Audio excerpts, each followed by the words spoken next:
Hi, my name is Phil. I like talking about politics, and in this video I'm going to be looking at the issues in England surrounding the new Superleague, which has been universally opposed by fans of the game, getting a lot of press coverage and complaints for some that a trivial issue is eclipsing more pressing concerns such as Brexit, COVID, and just the Tories' regular brand of wickedness. But is it really a trivial subject? But first, if you'd like to be notified of daily news and politics, please subscribe to the channel and click the bell notification icon. So first of all, yes, had a haircut at last. Nice. And also, reminder, I shall be on Grassroots for Europe podcast this evening. The details in the description below again. The hair will be long again at some point. When I'm very busy in a week, the schedule is all over the place and pays no attention to chronology. At some point, yes, there's going to be another one where it's long again. Gets very messy, the schedule. But at least my hair won't be anymore. But anyway, yes, football. But don't panic, I'm not actually going to talk about football. This is not a football channel. This is a political commentary channel, and that is my angle here. But for those blissfully unaware of what's going on, we need a little bit of an explainer first. So 12 of the richest football clubs in Europe, which might as well be the world, are to form a Super League, a private club where they play games against each other for epic pots of cash. Now, the quality of the football, I am sure, where half the teams in this new league will be British, will be superb. Top notch, I've no doubt. But it's crap for the fans because it's just a closed club. There doesn't seem to be anything to really play for that any fan would care about. And by definition, almost every team in each country is excluded from it. See, the beauty of both national and international competitions is that everyone has a chance. Every country, you know that the top teams are going to rise to the top, of course. But every country in the world has a chance to get to the World Cup finals.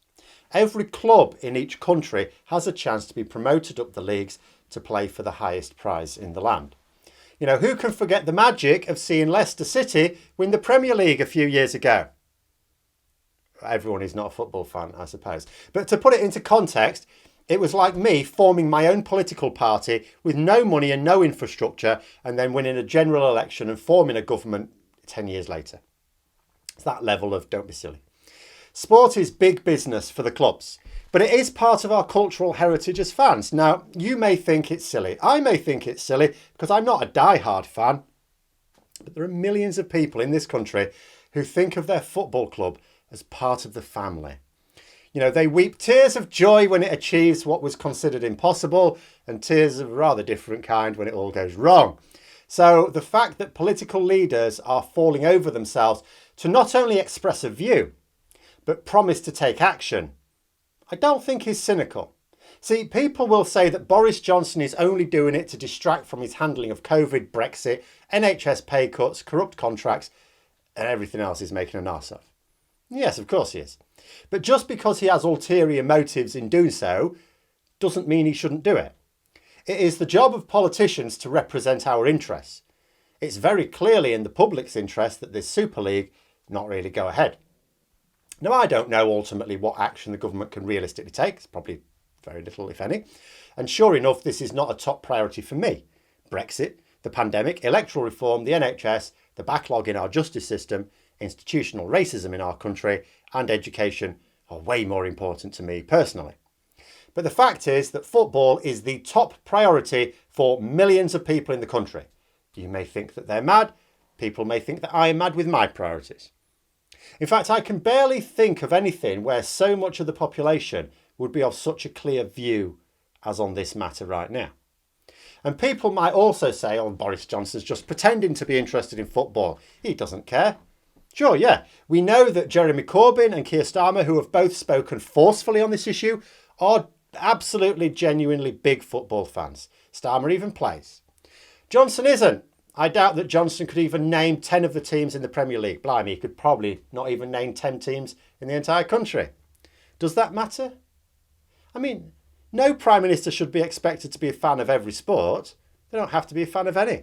But I expect every Prime Minister to stand up for the British interests in that sport, just like every other sector of our economy, especially something like football in the UK. It is of both huge cultural and economic importance to the country. There are about 1 million jobs in the UK in the sports sector, and a good many of those will be related to football. It's also so important to the general population that people will save for years to travel to international events or get ill-advised messages of loyalty tattooed upon themselves. But yes, Johnson is loving this because it's a cause that can distract from all of his divisive policies and earn some credit from a football-mad public. Given that this will largely be of interest to the working classes, all the better for him. And it is also hypocritical. James O'Brien, who's basically the country's top political commentator, made the point it's a raging hypocrisy for Conservatives who constantly talk up free market principles, now basically attacking free market principles. Because that's what this is. 6 football clubs in England, which are private businesses owned by people who can essentially do what they like with them, wish to change their business model. It's perfectly legal as far as I know. Were it any other type of business, the wider public would just go, yeah, okay, whatever.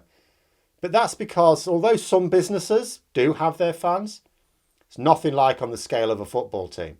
And because clubs have been around for a long time, in excess of 100 years in many cases, they're seen as part of the community, not just someone's business. Because football club owners come and go, but the club remains. In many ways, aside from the hypocrisy, I actually find it almost amusing that Boris Johnson is going to stand up against billionaires on behalf of the ordinary population. It's the opposite of how he operates.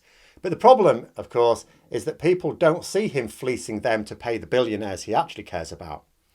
And why I think many people will be annoyed with Johnson's behaviour now is that it will embellish the reputation that he has somehow conned out of life that he's on the side of the ordinary worker. He must be one of the most elitist, privileged prime ministers in modern times. And yet, he has the admiration of many of the working classes. And a stunt like this will only enhance that view. And for all of Starmer's positive action in decrying the moves and proposing action, he has no power to do anything. You know, Johnson is head of the government, and if he deals with the issue, he will get the credit. So I get why people would be annoyed at that. Johnson getting credit for doing something he wouldn't bother with if he didn't need a major distraction from his last 2 years of selling the country to the lowest bidder. And for the people who don't care about football and don't understand why people take it so seriously, considering it's just a game rather than seeing it as part of our cultural identity, I mean, I would say that culture is very important. Yes, Brexit and COVID are immediate threats to our health and prosperity, and I think are more important. But without culture, where are we? Without our way of life, what does it matter if we're healthy or sick, prosperous or poor? So although I don't applaud Boris Johnson for any small efforts he may make in addressing this issue, because I know he's only doing it for his own vain, selfish reasons, with no regard for the wider public, I can also support it. Like a parent probably doesn't give a crap that their child is going to play the recorder in the school play. Frankly, it should be every parent's worst nightmare to have to listen to a cacophony of recorder dirge. But the child is excited. So then too is the parent. And it doesn't matter why he's doing it. It doesn't matter that Johnson doesn't really care about the Superleague or football in general. What does matter is that enough people in the country are taking this issue seriously. And the government's attitude should be that anything that's important to the public is important to them. It's just a shame that they're not very consistent with that attitude. But those are my thoughts on the matter. Let me know yours in the comments below. This should be the last thing I have to say about it, but I am just thinking to myself, if Starmer brings it up in PMQs, it may come up again. Let's hope he doesn't. Until then, I hope you found the video interesting. If you did, don't forget to click the like button. And if you'd like to support the channel further, please also click the Patreon link for details. And until next time, I'll see you later.